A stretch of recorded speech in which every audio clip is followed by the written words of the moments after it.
देश में कोरोना मरीजों की संख्या हुई 1,65,799। अब तक 4,706 लोगों ने गंवाई जान। पिछले 24 घंटे में 7,466 नए मामले आए सामने। कोरोना के बढ़ते मामलों में एशिया में पहले और विश्व में 9वें स्थान पर पहुंचा भारत। ऐसे ही बढ़े पॉजिटिव केस तो 3 दिनों में जर्मनी फ्रांस से आगे 7वें स्थान पर आ सकता है भारत। 31 मई को खत्म हो रहा है लॉकडाउन पार्ट 4। टूटेगा लॉकडाउन का लॉक या जारी रहेगी सख्ती? आगे की रणनीति पर मंथन जारी। राज्यों की केंद्र से मांग, सिर्फ कंटेनमेंट जोन में जारी रहे प्रतिबंध। भारत ने एक बार फिर सीमा विवाद के मामले में किसी अन्य देश की मध्यस्थता की पेशकश ठुकराई।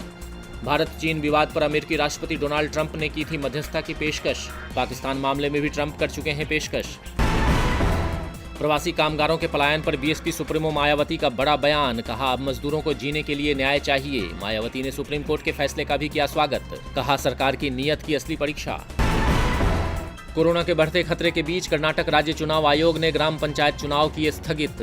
राज्य की 6,025 पंचायतों में से 5,800 के सदस्यों का कार्यकाल जून और अगस्त के बीच होगा खत्म। विपक्ष ने चुनाव न होने की स्थिति में विरोध प्रदर्शन करने की दी है धमकी। यतीम खाना मामले के एक मुकदमे में आजम खान की जमानत याचिका पर आज भी होगी सुनवाई। गुरुवार को जमानत याचिका पर बहस नहीं हुई थी पूरी। 4 अलग मामलों में 1 जून को भी होगी सुनवाई।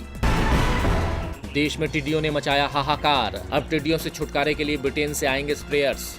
हेलीकॉप्टर से होगा दवा का छिड़काव। लंबे पेड़ों, दुर्गम स्थानों पर होगा कीटनाशकों का छिड़काव। अब तक हजारों हेक्टेयर फसल बर्बाद कर चुकी हैं टिड्डियां।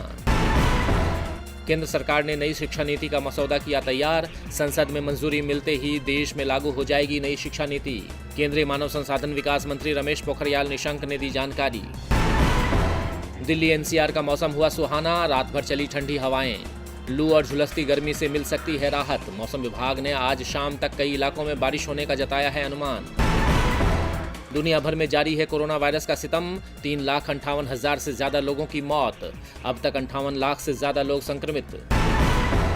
अमेरिका में कोरोना से जान गंवाने वालों के आंकड़े में आया फिर उछाल।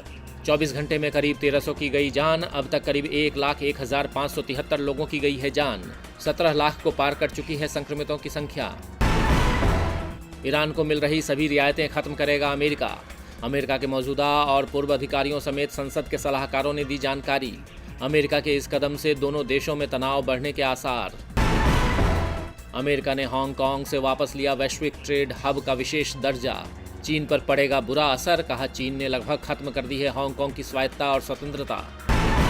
पाकिस्तान विमान हादसे में नया मोड़। जांचकर्ताओं और बचाव अधिकारियों को मलबे में मिली 30 मिलियन की नकदी। अलग अलग देशों की हैं मुद्राएं।